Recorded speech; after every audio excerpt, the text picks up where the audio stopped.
Hi, everyone. Welcome to this session today on Dr. Linda's show. And we are going to be talking about the 5 winning social media strategies. With me here is a social media coach. There's a lot of things stacked on her name, but I'll just hand it over to her. Jera, please introduce yourself. Amazing. Dr. Linda, thank you for having me. My name is Jara Bean. I'm a social media coach, educator, speaker, content creator. That's actually how I got my start on social media a whole decade ago now, back in 2015. And I primarily work with service based businesses, those who are the face of their brand, personal brands, founders, speakers, and really help people transform the way that they show up on social media so that they can use it as a really powerful tool to support their business and their goals. Okay, welcome. So I have lots of questions that I've prepared for you. And for those Let's that are go. watching, for those that are watching right now, do stay to the end. And if during this conversation you have a question, just type it as a comment on any of the platforms you are watching from or listening from. And I'll be able to pick it up and ask Jera. And if you are listening to this as a replay, well, stay to the end to see the questions that other people asked and the responses that they received. Okay, so back to you, Jera. As I mentioned earlier, we're going to be talking about the 5 winning social media strategies. Of course, we go to each of those strategies one by one. I'll just list them, Okay. before we get started. Like, we'll talk about harnessing your secret sauce, harnessing your secret sauce. Then we talk about having content pillars when somebody is creating online content. We Yeah. talk about focusing on sustainable growth over quick fixes or algorithm hacks. Then we have mastering short form video content. And lastly, we talk about diversifying business offering while maintaining brand consistency. So these are the strategies we're going to be discussing. But Perfect. before we do that, we're going to learn more about what Jera does. So, Jera, could you tell us what inspired your journey into social media strategy and content creation?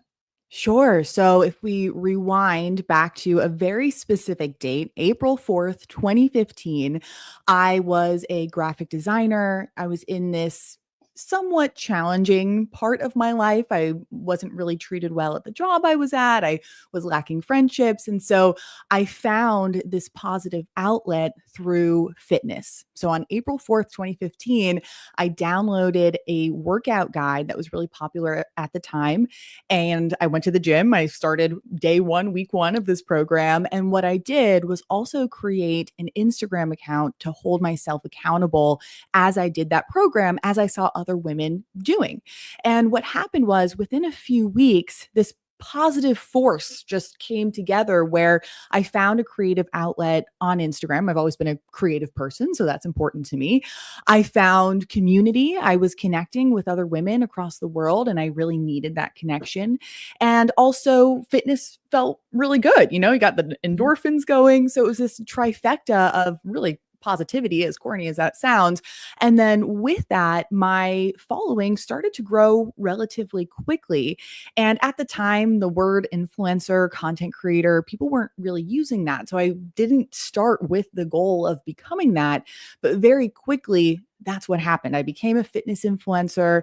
I became an Adidas ambassador, which was one of my biggest brand partnerships. I became a SoulCycle instructor teaching fitness. And so that really dominated my life for about 3 years until I decided to leave the fitness world. I was pursuing more of lifestyle content creation for about a year and a half, 2 years, until the end of 2019. I decided, okay, something's missing here. I hired a business coach, and all thanks to her, I developed my social media coaching and education business, which brings us up to current moment. Yes, I still do content creation. Yes, I still work with brands, but my primary business is social media coaching, education, helping other people create strategies to then support themselves via social media, and to, get speaking gigs, to get clients, to grow their business, etc. Wow, an amazing story of transformation, right? Yeah. A lot of Just, pivots. yeah, and all things working together. Once you start taking those steps, those initial steps, Yeah, absolutely. that's amazing. So your brand emphasizes authenticity. How did you discover the importance of showing up authentically online?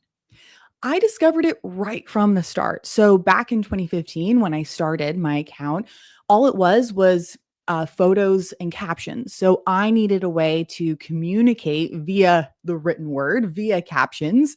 And what I found was I was talking about the things I was doing fitness wise, because that's originally what I signed up to share. But I found the more honest I was about things, the more people responded, the more people connected. So if I was like, that workout was really hard today, like, remember those tricep dips? Like, I could barely get through them. That created more conversation and connection than just a selfie, pumping up my bicep, being like, I got my workout done.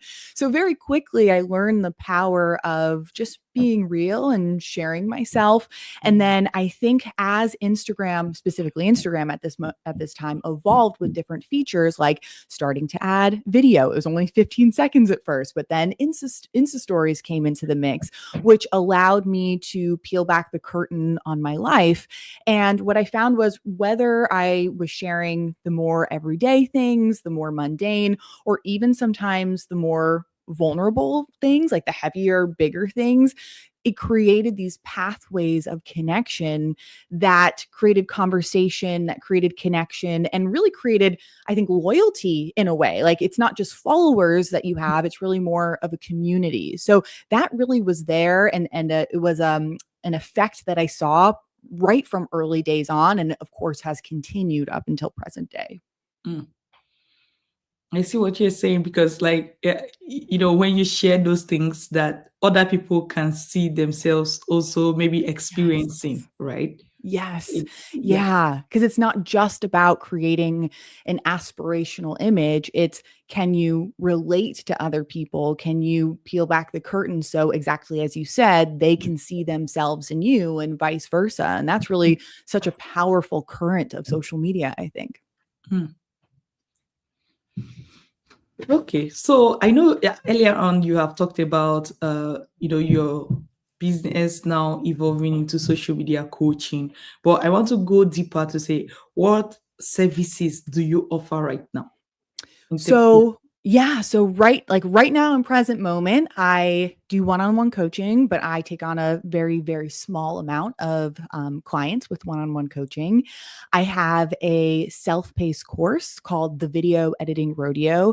It's a comprehensive self-paced course that teaches the essential skills of short-form video content editing. So Reels, TikTok, YouTube shorts. And what's so, at least I think, amazing about it is that it's really A to Z. So if someone comes in and they're like, I've never edited a video before, the course can support you. But if people are like, I've been around the editing block, I just need to learn more than what I do now, it's, it services intermediate and advanced people too. I also have a lower ticket offer called the Authentic Personal Brand Blueprint to help people discover their personality and build their personal brand. And then I also do corporate and speaking. So I'll do corporate workshops, I'll do keynotes, presentations, that kind of stuff as well. So that's what I do at the moment. Awesome. Well, let's talk about the video editing course that you have, Sure. because when I was checking your website, I had seen that there's this opportunity for licensing. Could you talk more about that? Yes. So when it comes to my course, The Video Editing Rodeo, I sell it to individuals. So my community can come to me. They can say, I want to sign up as an individual. Great. You have access to that, which is really how most courses work. However, there's also a licensing opportunity for companies and organizations. And so what that means when it comes to a course, you can essentially think of it as renting your material to a company. So for instance, my first licensing deal was with MAC Cosmetics. They came to me and they said, okay, we have X amount of people that we want to take the course. And the benefit for them is that they get it at a lower price per login. So if they were to pay the $497 per person, obviously that's going to be a good amount of money compared to the amount of logins they're asking for. So essentially they get a volume discount. And then with your licensing deals, or at least with how I've done it as well, there is a time cap. So, 2 years, 3 years, it depends on the deal, that they have access to the course for those number of individuals. The other interesting thing when it comes to licensing licensing is that it's not necessarily just, oh, here's the course, here's the logins, go off and have fun. I usually like to create custom packages to better support the companies as well. So there might be a kickoff call to introduce the course. There might be Q&A sessions. There might be like marketing swipe files if they need to promote it like within their own company to their people. So there's additional support beyond just getting the login to the course as well when it comes to those licensing deals. That's good. So like here you are saying, doing licensing deal with MAC Cosmetics, and you've also worked with brands like Adobe, TikTok. What is it that makes your brand so special that keep these brands coming to look for you to partner? That's a great question. I should ask them that. What do you guys like about me? Let's see. If I were to think about that, the first thing that comes to mind is I have a pretty broad range in sort of my expertise and what I offer. When I introduced myself, I did say I primarily work with those who are the face of their brand, those who are individuals with their own accounts putting themselves out there. And so what's interesting when it comes to a big company like MAC Cosmetics or Estee Lauder or Bobbi Brown is that a lot of these companies, especially in the beauty space, have, of course, the companies, but they also have this network of creators or ambassadors who are representing the company. And so even though it's a big company, they have these individuals who need to show up on their own accounts to help promote and represent the brand. So I think my specialty in speaking to individuals and helping individuals create strategy is really appealing to those types of companies. I also think when one door opens, other doors open. So my first big corporate connection was with Estee Lauder. MAC Cosmetics and Bobbi Brown are sister companies of Estee Lauder. So it really is amazing how just one opportunity can lead to the next once you get that initial opportunity. Then the other thing I'm thinking of is, like, for instance, when TikTok hires me to speak at South by Southwest, or I was at CES back in January, and TikTok sometimes hires me to like speak to other TikTok people in the company, or I did a whole thing talking to these big CMOs of American Eagle and Chipotle. And I think what's interesting is that I am a creator myself. I also teach social media to others, but I'm also so plugged into short form video content culture as a whole that I also can make observations and analyze where things are going in general, but also as it pertains to brands as well. So I think kind of that large umbrella that I cover, I guess, is attractive to companies like those, because I can speak to a wide range of people, whether it's individual creators, individual service businesses, big teams, or, the companies or the CMOs, for example. I see. So, what's the, like, if somebody is interested in even just checking out this video editing course you're talking about, because we have a lot of entrepreneurs as well who listen to the show. So, where should they go? Super simple. You can go to jarabean.com/the video editing rodeo. The sales page is right there. So I tried to, give as much information as I can about the course and answer questions. If anyone has questions, like, please shoot me an email, shoot me a DM. I'm always happy to. One of my things is if someone's going to buy something from me, I want to make sure that they feel really confident about what they're about to purchase. So I love answering questions and sharing more if people need that, Q&A back and forth. Mm-hmm. I see.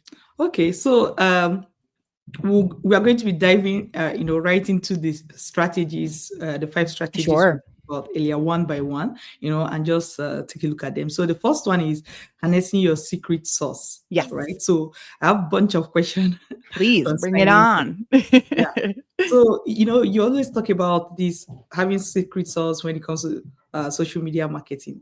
How do you define secret sauce? Yeah. So secret sauce to me is essentially authenticity, just kind of a cute way of saying it.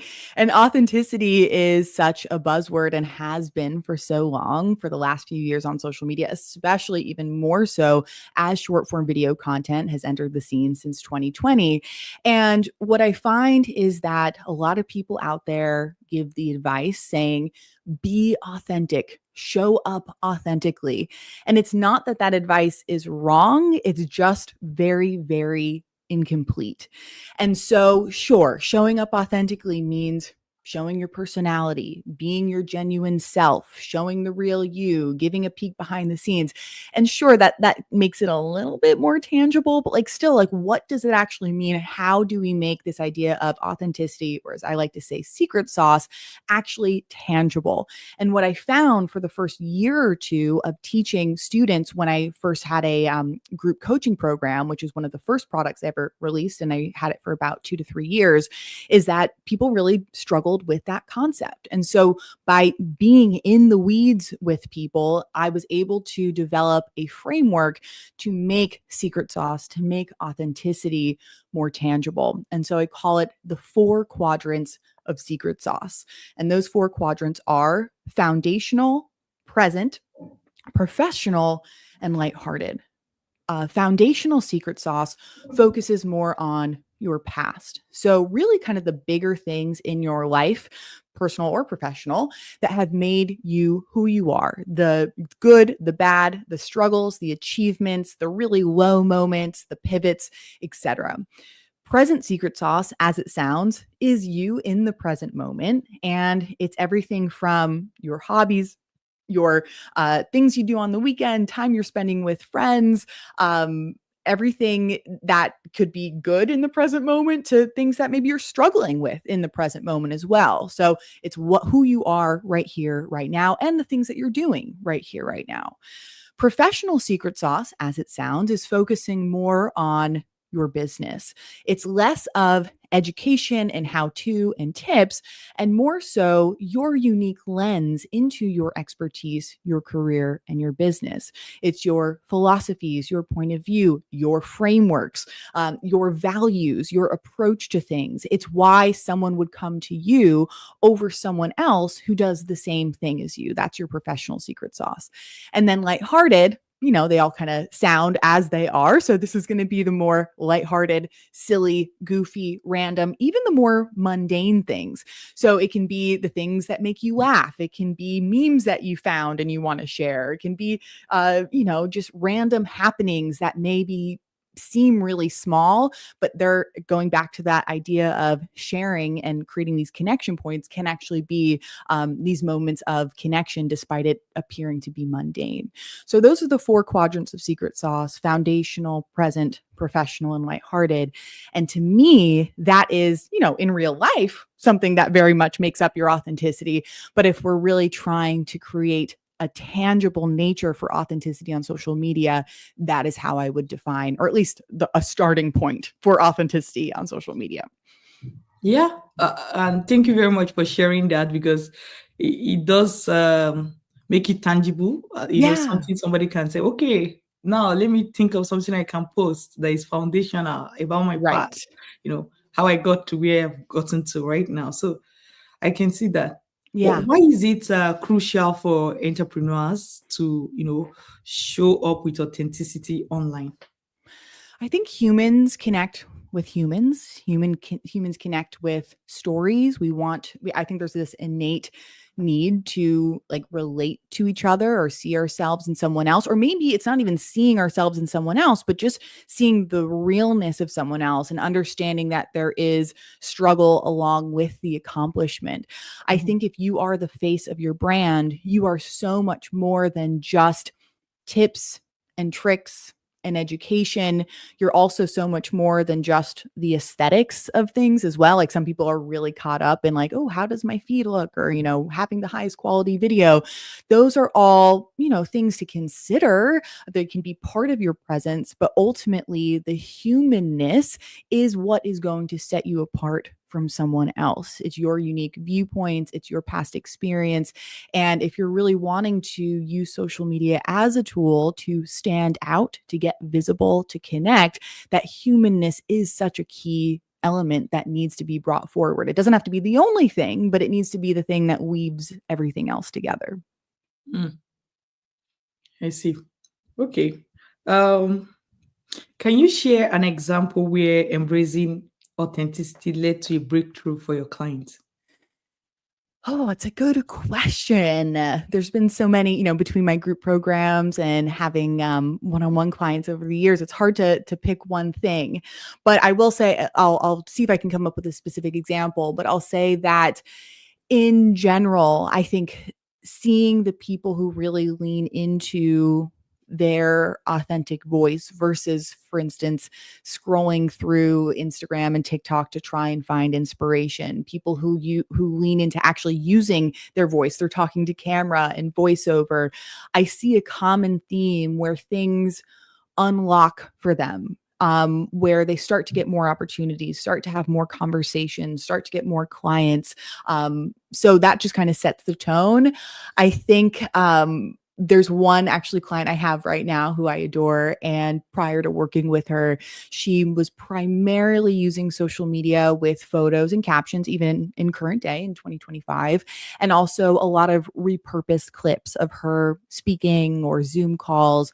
And one of the things she came to me with was feeling like she wanted to put forth her personal brand more. She really wanted her account to feel authentic. And she wants people to not just follow her for information, but to follow her for her. That was a really big part of one of her pain points. And so we focused more in the last few months on storytelling, some of it being more vulnerable, some of it being really funny. She is a real estate she's a coach for real estate agents. She shared this one story. This is like more on the lighthearted, silly side of someone who for like months would send her photos of their toilet with like poop in it, obviously as like a not so nice thing. This was like a total troll. And she shared that on social media, finally talking to camera. And like the response she got was really overwhelming compared to just sharing, hacks and how to's and information. So once again, I think that really shows that when we open up, regardless of if it's a, silly, lighthearted story or something more foundational and serious, it opens up this pathway for connection. And a lot of times people will say, well, Jara, like sharing that has nothing, whatever that is, has nothing to do with my business. So like, what's the point of sharing it?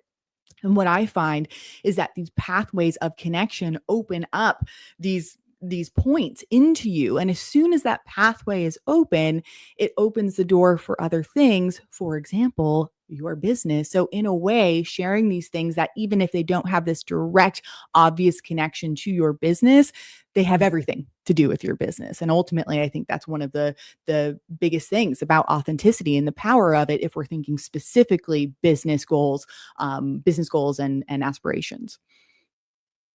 Amazing. You've answered, I would say partly the next question I had, but I'll Okay. still ask it, right? So that Okay. perhaps if there's something you want to add, because the question is, what are the misconceptions entrepreneurs have about Mm. showing up authentically Oh on yeah. social media? Yeah. Let's see. I think a really big one that comes up is anyone going to care? That's a big one I hear all the time. Like, why would anyone care about seeing this part of my life or hearing this story? And what I find is that ultimately we have to create the care. So like inherent care is not necessarily something that's there. So I'm not going to sugarcoat it and just say like, yeah, just by you sharing your coffee or sharing, your struggle today, people are instantly going to care. Like maybe they won't. Like certainly everyone's not going to care. However, your people who are out there are going to care. You're going to create this attraction towards you by sharing insight and behind the scenes and peeling back the curtain to you. And the more consistently you do that, the deeper that connection and that care is going to like create and the stronger it's going to become. So when someone says, why would anyone care? Well, there are people who out there who will care, but it's going to take you having the courage to share these parts of you and doing so consistently in order to really create that care. So that's one thing. I think another thing too is just around people feeling like they won't do it good enough. Whether it's their videos that they don't think are very good, or their storytelling skills aren't very good, or they don't like how they look on camera. Like whatever it is, people are so hard on themselves, and they also hold themselves to standards that are initially, I think, way too high. So for some reason, when it comes to social media, I think we have these expectations of ourselves to be like these viral content creators who are like cinematographers. And it's like, well, wait a second. If you were learning how to paint, do you expect your first painting to like be a masterpiece? If you're going to learn a language and you're learning Spanish for the first time, are you expecting yourself to be fluent just after a few classes? It's the same thing with social media. It's going to take time, effort, consistency, and really doing what I call getting your reps in order to become more comfortable on camera, in order to create better content compared to when you first started, in order to communicate your stories in a more interesting way. So that's another big one that I hear a lot as well. Wow.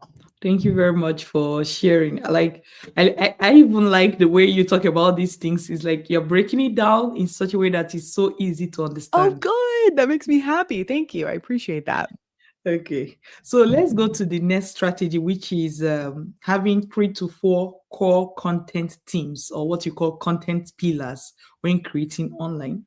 I know you have talked about the 4 quadrants. I, Yes. I don't know if this is different from the 4 quadrant or is the same. So that's what we're going to talk about. So I think the first thing I want to ask is what are content pillars?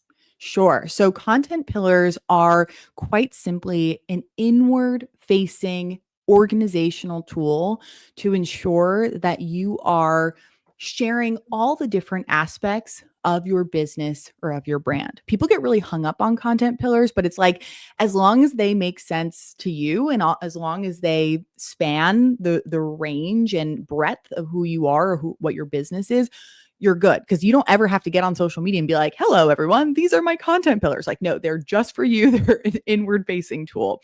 That being said, it can be hard to figure out what your content pillars are, especially because I think there's a lot of information out there. That's not very good when it comes to content pillars. For example, having 3 content pillars that are inspire, educate, and entertain, those are not content pillars. Those are byproducts of different topics that you share. So, with that being said, similar to the secret sauce framework, I've developed a framework for content pillars, and you'll see secret sauce is actually connected to this. So, if I explain and go a little bit deeper into that, I like to create, for the most part, 3 types of content pillars for my clients. So, those types of content pillars are your expertise pillars, and you'll have multiple expertise pillars. Well, let me just introduce them first and I'll explain them a little bit more. So, expertise, which is where you share value in order to build your authority. We have your business pillars, which are to generate awareness and sales. And then we have your secret sauce pillars. So, that's where secret sauce comes in. So, with your expertise pillars, this is all about sharing value. And this really is dependent on the type of person or the type of business. So, sure, for some people, it's going to make sense to share how-tos and tips and tutorials, but that might not make sense for every single business. So there's other ways of sharing value as well. But ultimately, we want your expertise to come to life via this pillar. And you can think about it, okay, if I was to think about my expertise and I was to divide it up into 3 categories, 4 categories, what would those be? Those would be your expertise pillars. Then we have your business pillars, and quite simply, mostly everyone's going to have the same ones. I like to divide it up into hard selling and soft selling. Hard selling is where you are very clear and direct about what it is that you do or offer, and you pair it with a CTA. So if you are promoting a one-on-one service, if you have a launch, if you have a sale, you're essentially saying, here's what I do. Here's how you can buy it.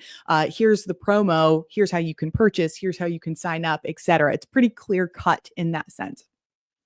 For soft selling, there's a little bit more flexibility because it's a little bit more about either creatively featuring what it is that you do in a way like sharing behind the scenes of your day or sharing client testimonials, sharing your values, sharing why you created a service or product. So there's definitely a range within soft selling. Like some of it's super, super soft and some of it's like more medium, and there's lots of ways to do it.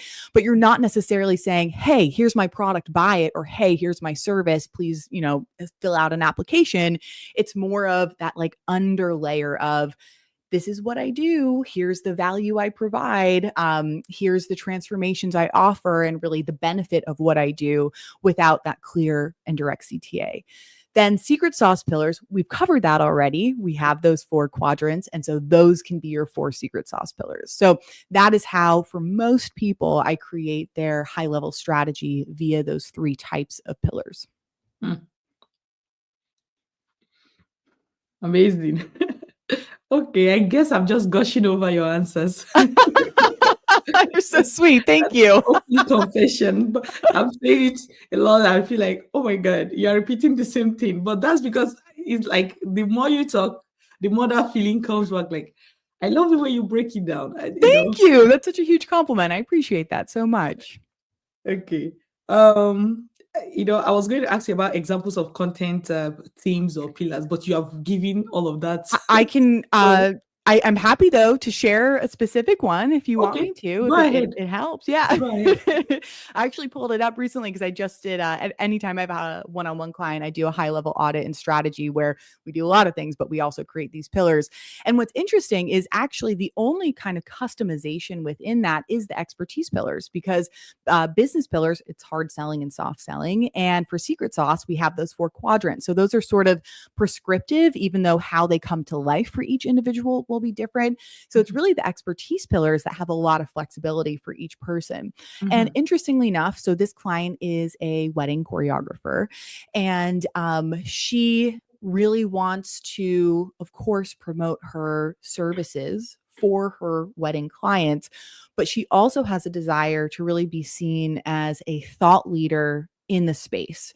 She wants to get on podcasts. She wants to be seen and perceived a specific way in her industry, really kind of in a way that a lot of people aren't doing in her industry, which is really exciting. So usually we don't have this many expertise pillars for one individual, but for her, because she has 2 goals, I have divided up her expertise pillars into 2 types, and then there's pillars within that. So I know it's getting a little complicated, but we have our expertise pillars, and then I have what I call client-focused expertise pillars for her. So that's very much focused on her business. So bridal solo performance mastery, couples dance connection, and group dance coordination. So those are her client-focused expertise pillars versus her thought leadership focused expertise pillars are cross-cultural choreography, accessible dance coaching, and dance as empowerment and self-expression. So you can see how, okay, both of those definitely speak to her expertise, but those groupings, the client focus versus the thought leadership, have ultimately different goals that they are going to serve, depending on speaking directly to clients or creating more of this personal brand and building authority. So that's my example for you. It's a little bit more of a complicated one, but hopefully it helps to bring that to life. I have a follow-up question on that, because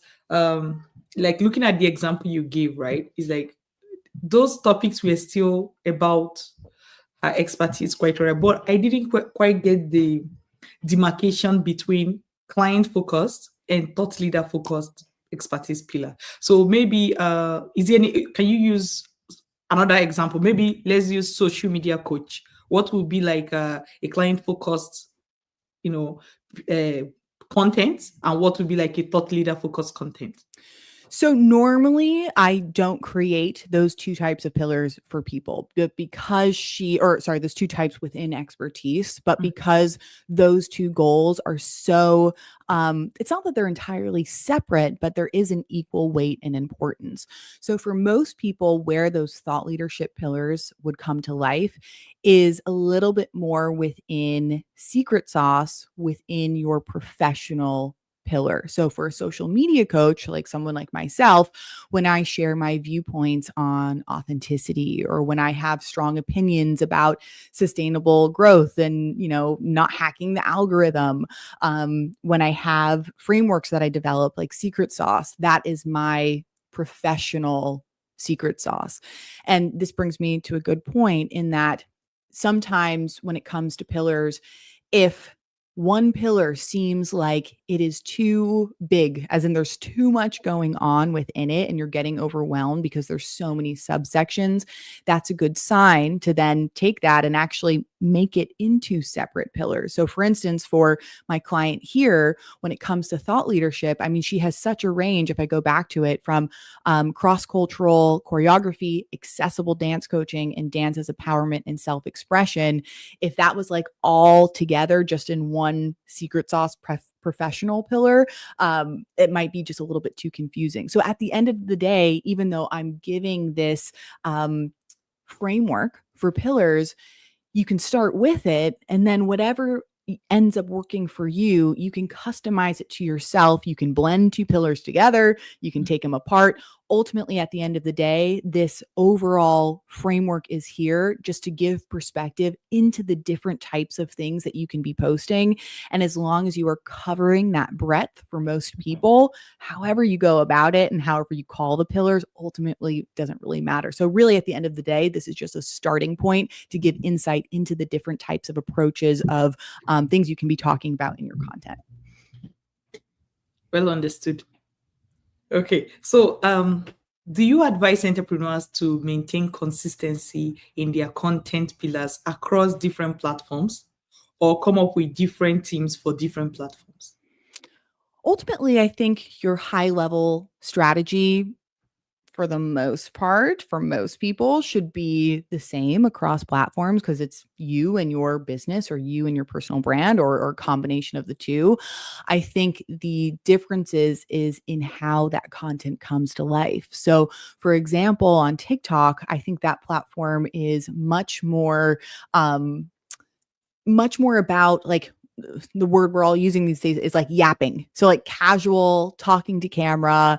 Of course, you know, you're going to see every type of content on TikTok, but ultimately it's less produced, it's more casual, it's more FaceTime style, and it's more talking, it's more using your voice versus Instagram. I would say and it's not that you have to do this, but it's just what I'm seeing thrive a bit more than other types of content is more trends, more trending sounds, more B-roll with text overlay, a little bit more on the aesthetic polish side compared to TikTok.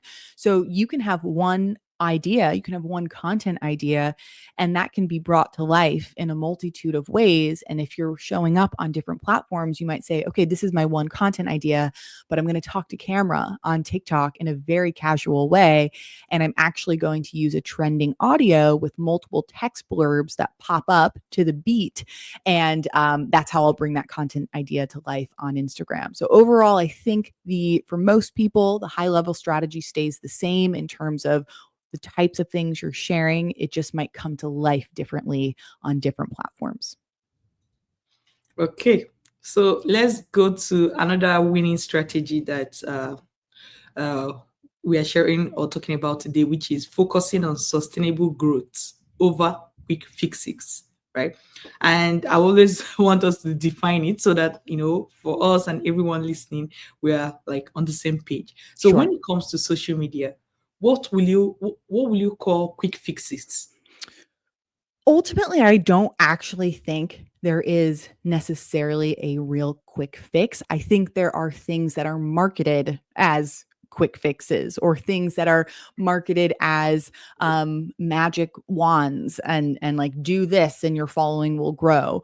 And it's not that these things are necessarily wrong. Some of them are, some of them aren't. It's more that it's tactics versus strategy. So if someone says use a trending audio, or if someone says create a video that's 7 seconds, or if someone says, okay, have text and then tell people to read the caption for more, or you really need to focus on your hooks. Okay, but what are you actually posting about? What are you sharing? Like telling someone to use a trending audio ultimately does nothing for their business or brand. Can a trending audio potentially help if you get it at the right time and therefore can sort of ride the upswing of that song that might be increasing in popularity? Sure. But if the content isn't actually there, and if it's not supporting your business or brand, what's the actual point of it? So I find that a lot of social media advice out there focuses on tactics, which I think a lot of people then focus on because it's more tangible than like strategy. It's easier to implement. It's easier to just go, oh, let me just use this trending audio on this video that I made and just put it out there than actually really thinking about the content pillars that we just went over, thinking about how to connect with your audience, thinking about how to actually sell to them, like all these other things, which are very important, but they're just kind of a little bit more challenging because you need to sit down and think about them. So when I think of quick fixes, I think of really the tactics that a lot of people are constantly putting out there and kind of claiming as strategy, but it's not. Mm, I see. And focusing on sustainable growth will be focusing on strategy, if that's what I'm hearing from you. Yeah. Ultimately, it's what's the bigger goal? Like, what is your North Star? And if we go back to the client that I shared those expertise pillars, her North Star is one, building her business with these three specific offerings that she has for her bridal clients, couples, as well as group dances. But the other North Star is creating this personal brand for herself and building her authority. And so once you understand what your goal are or what your goal is or what your goals are, you then have to create your strategy based on that.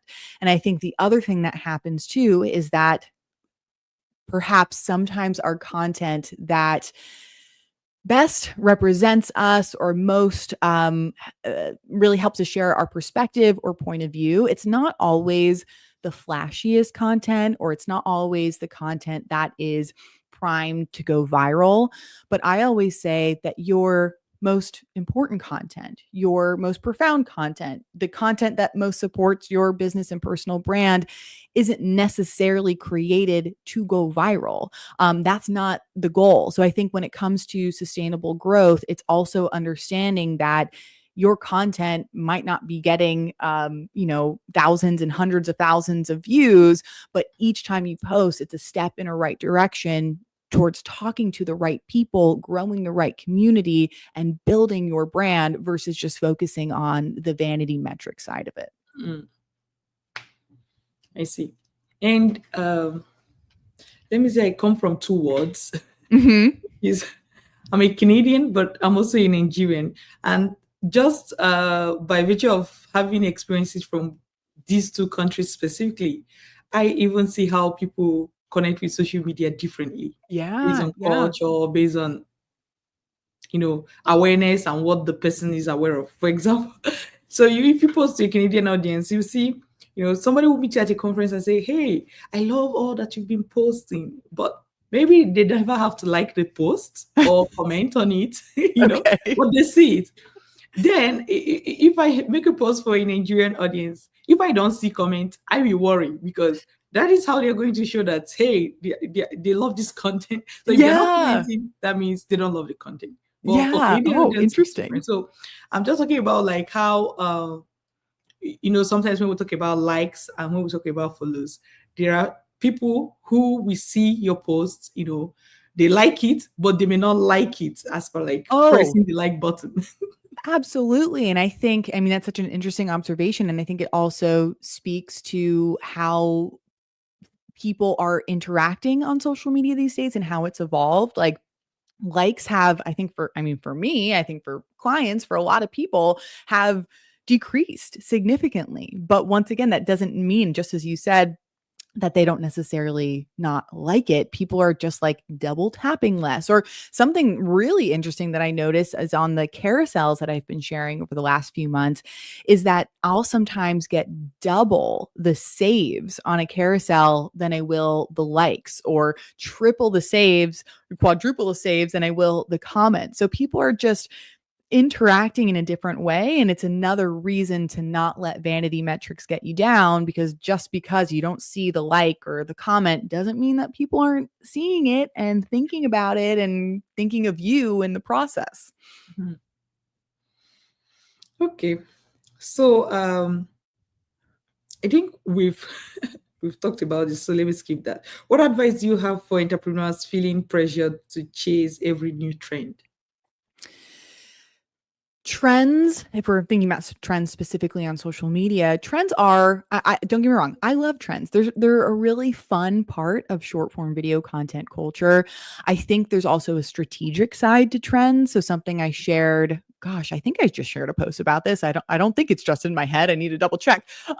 That trends can be a really great way to even share about yourself, because trends don't just have to be funny. Sometimes there are trends that are more introspective or allow you to give insight into who you are. And what's so great about trends is that they provide a framework, and then you just have to insert yourself into that, or insert your experience, or insert your story. And that can be really powerful, because if you're just looking at a blank screen and you're going, well, gosh, how do I want to share about myself, but how? It can be really hard. So trends can be really powerful, and they can also be fun as well. That being said, I don't think trends are going to be the strongest tool for building your business and your brand, because ultimately the other type of content is original content. So we have trends, which, there's an idea, there's a song, there's something that we're all replicating on the platform. But then there's original content where you are just coming up with that idea on your own. It's not based on a sound. It's not based on a transition. It's not based on a lip dub. It's something that's coming directly from you. And if we think about wanting to make a mark, if we're thinking about wanting to stand out, to me, original content is where it's at. So there's really no need to chase every trend. I think, sure, incorporate it into your strategy, because it is part of the culture of Reels and TikTok. But ultimately, I think it's original content that is going to, if we come back to that idea of sustainable growth and building authority, that's going to be the tool to make that happen. Sure. Okay, let's look at the next winning strategy, which is mastering short form video content. Okay. So short form video content has become a dominant force in social media. Why is that? I think that if we compare short form video content compared to a caption and a photo, there is so much more depth that can be provided via a video. There is more personality that can be conveyed. There is more nuance. I think it's easier to share about your business via video than it is a photo and a caption. Like, at the end of the day, a photo is limited to one single frame compared to a video. We've got, 30 frames per second in order to convey something, in addition to still having a caption. So I think the power of it is that ultimately it allows you to convey more. It allows you to show more, regardless of if you're a content creator, a service-based business, a company, a product-based brand, etc. That's an interesting take, right? The ability to show more within a shorter time. Yeah. And I think convey more nuance as well. Like, for example, I think video for a product-based business is so powerful, because before on social media, you show a photo of your product. Okay. You show a photo of your team. You show a close-up of the product. Like, there's only so much you can do, versus now, like, think of a product-based business, especially on TikTok, where you can show the production, and you can show packaging orders, and you can tell the stories of the individual working with the brand, and you can use trends to feature the product. Like, whoa, this whole world opens up. And of course, this applies to more than just product-based businesses, but I think that's a really good example of how much can be expanded, and how much the world can open up in terms of social media for someone like a product-based business, compared to when we were limited to just photos and captions. Sure. Okay, what are the common mistakes you see businesses make or entrepreneurs make with short form videos, if any, and how can they be avoided? Gosh, I feel like there's so many. So it's hard to pick a few, because, like, here's the thing. And I don't say that in a condescending way. It's because video, there's so many components to it. And so when people feel overwhelmed, it makes sense. Like, we have to come up with an idea. We have to have a script. We have to feel comfortable talking on camera. We have to feel comfortable being on camera. There's sounds involved. There's equipment, lighting, audio, there's editing, there's text. It's like even just posting sometimes can be an issue because things glitch and like the text is gone or the song isn't there. So if people feel overwhelmed and feel like they're juggling a lot, rightly so. And then therefore there's a lot of quote unquote mistakes that can be made throughout that process. All of them are very, I think for the most part, easily fixable. I'll give some like super specific ones just to make this as tangible as possible. If you're talking to camera, and I like to say your mouth on frame 1 should be open. If I am watching a video and it starts and your mouth is closed and then you open it, that's a millennial pause, as Gen Z likes to call it. So we don't want any sort of pauses. Just start the video with the words immediately coming out of your mouth. Also, on that note, if you are using filler words, if there are pauses in between your sentences, like simply just edit them out. It doesn't have to be a super fast-paced video, but just simply, make it a little bit more dynamic and watchable by cutting out pauses, filler words, etc. On that note as well, get to the point. So if I say something at the beginning of the video like, oh, hey, everyone, how's it going? Happy Thursday. I'm just popping in because I'm going to share about content that converts. Whoa, that took 10 seconds. 10 seconds in the world of short form video content is a long time. Instead, I could have just said, we're diving into content that converts, or even just content that converts. And then I get into it. That's like 1 or 2 seconds versus 10. So I'm not someone that says everything has to be super to the point and quick, but you do want to be conscious of the time that you're taking, because if you have a message to share and if you're rambling on, that message isn't going to be consumed because people are going to swipe to the next one. I also think using text in a strategic way is important. Having some sort of heading at the beginning of your video that also acts as a hook, having closed captions to make your videos accessible. So those are some like the quick tangible ones that come to mind, but there's certainly more that I could get into and think of, because once again, there's so many different types of videos and so many different elements to the video process. Thank you. Yeah. So okay, let's see, one moment. How do you stay updated with the evolving algorithm and features of platforms like TikTok or Instagram? I don't think about the algorithm that much. I just don't.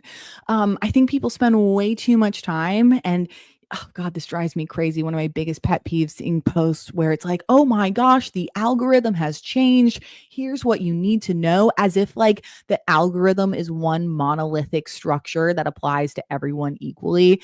It's not. Ultimately, the algorithm is constantly changing because it's learning what everyone likes. The goal of each platform is to keep each person on the platform as long as possible. So the algorithm for me is learning what I like and will show that stuff to me as it will for you.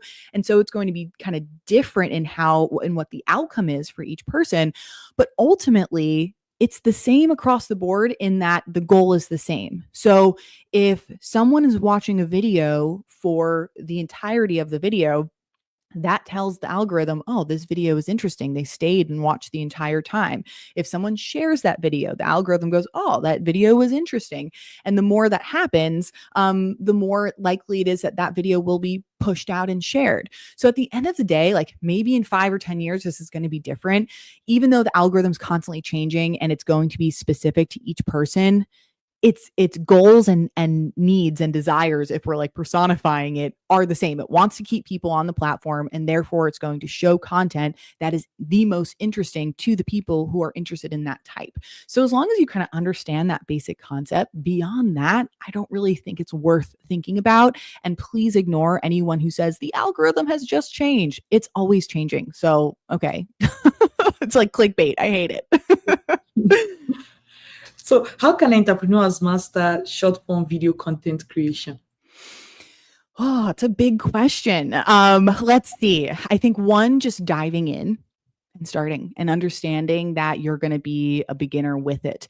Something I like to tell my clients is start with creating like C-level content. Like if you're grading yourself in the school system, like A through F, no one is expecting, and you should not expect of yourself, A-level content. Just start with C-level content and get those reps in. I also think an important part is getting comfortable. That doesn't mean it's going to feel comfortable at first, but getting comfortable on camera, sharing your thoughts, sharing your opinions, and also just experimenting with different formats. So when I say formats, we have everything from talking to camera, B-roll with voiceover, B-roll with text overlay. We have trends, we have transitions for people who are wanting to get more creative. So there's no real right or wrong way to do things. It's really about figuring out what works best for you, your brand, and also your time and energy. Because maybe one thing like works best because creatively you really like it, but like it doesn't work for your time and energy. Okay, how can we find some middle ground there with a format that is going to work better for your time and energy? So at the end of the day, it's figuring out what works best for you, diving in and not being afraid to get a little messy with being a beginner or creating C-level content. I see.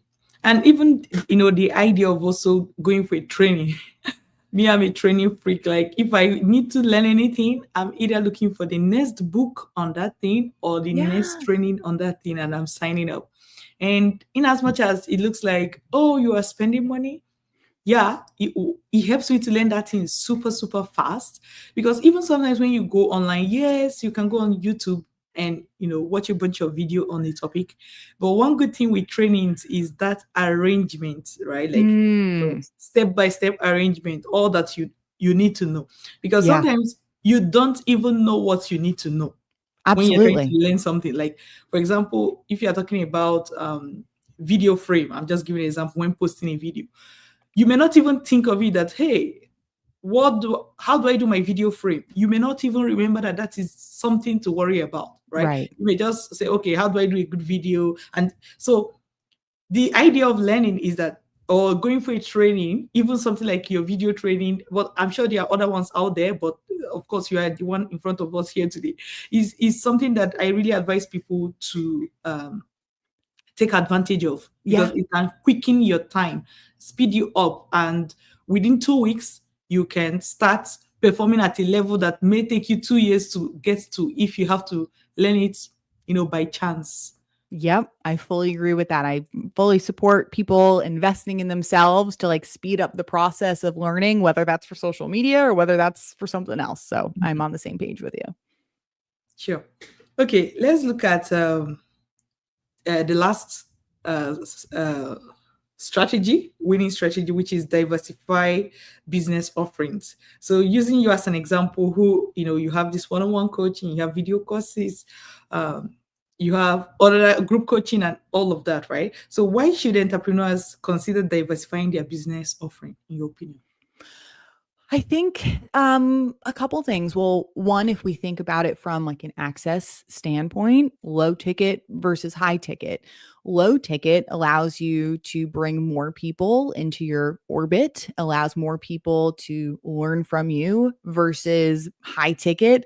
That's going to be more lower volume because it's more money and probably less people that you can take on. Like, for example, my one-on-one clients, I only take on a handful, but it allows you usually to have more impact on that particular individual. So I think having a range in terms of access is really important.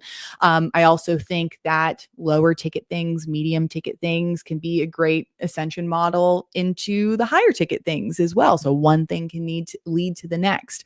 I also think from a sustainability standpoint, if I think of my higher ticket things, for example, one-on-one coaching or speaking, those require such an intense time, energy, dedication. And if I have a course like the Video Editing Rodeo, yes, that took a year to make. So it took a lot of time and energy to actually create. But now that it's live, sure, there's some updating here and there that needs to happen. So it's not like it's just one and done forever, but it's something that I spent all this time creating and now actually doesn't require my intense one-on-one energy in order to sell. So I think also from a sustainability factor, having a range in what your energy requires is just smart for your business and your life as well. Sure. So, okay, for you, did you like start all these products all at once, or you introduce them one after the other?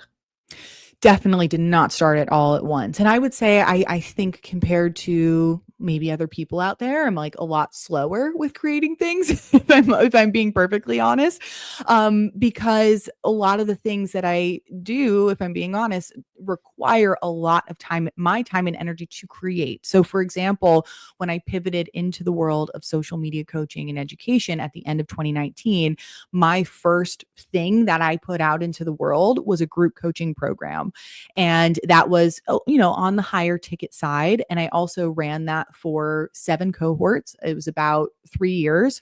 I think about 250 students across those 7 cohorts. And that all my time and energy went into that. So for 3 years, I wasn't creating anything else. That was my signature offer, and nothing else was added until I retired. I retired that program.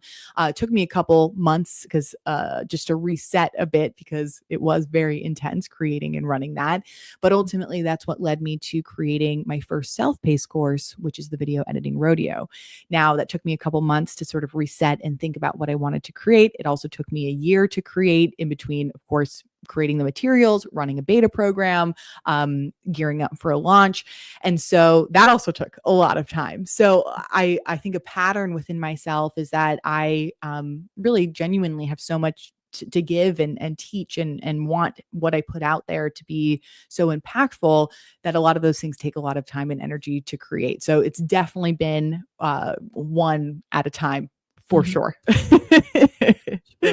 Okay, so how do you determine the right time to introduce a new product or service? That's a good question. So, I don't necessarily consider myself like a business coach or expert, being the social media coach that I am. But I think an important thing is probably not introducing too much at once. Now, I don't think you have to go as slow as I have, but I think you should focus on one thing at a time, because anything that you create, of course, it's going to take time and energy to create, but it's also going to take a warm up period to really begin introducing your audience to that. There's going to be a launch period of it as well.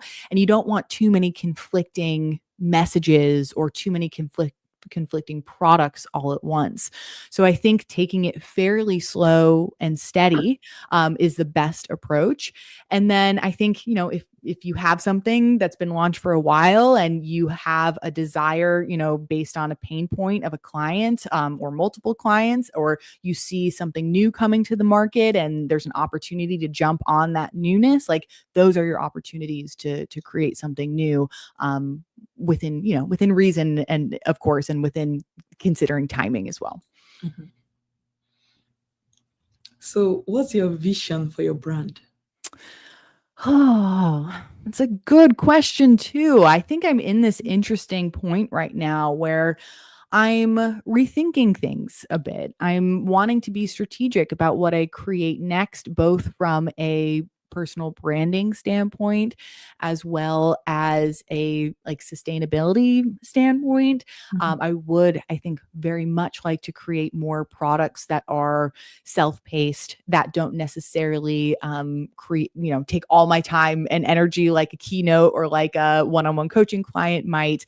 But it's not just about me. I think also we're in this time where people are looking for more bite-sized, digestible things that they can quickly put into action that don't take several months to learn. So there's these quicker wins involved. And just thinking of all of the things that I've taught my clients over the years, everything in my group programs, there's a lot of those quick wins that I just have not turned into products yet. So I would love to build a more in-depth product suite based on what I just explained.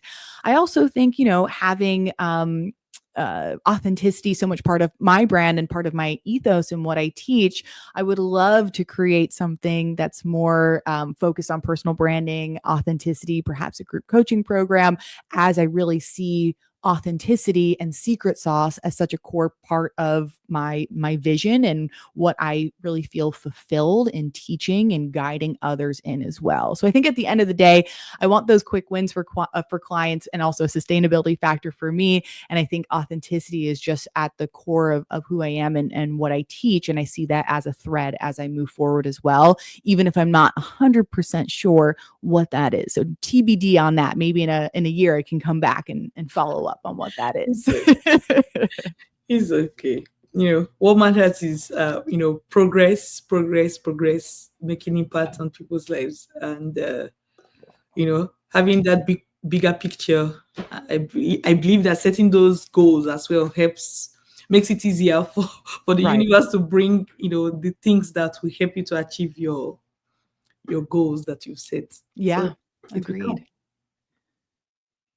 Thank you very much for joining me today and sharing. I mean, this video deserves, anybody who have watched it should watch it again, like watch it like 3 times. Take notes. My notes is filled. My notes is filled. I've been writing. I love it. That's awesome. Oh, so you have shared a lot of insights, and in a way that is easy for somebody to understand, digest, and even be able to put to action right away. Thank you very much. Thank you so much, Dr. Linda. I appreciate you having me on. This was really fun. Yeah. And for those watching, thank you very much for staying to the end. And we'll see you in the next episode. Bye.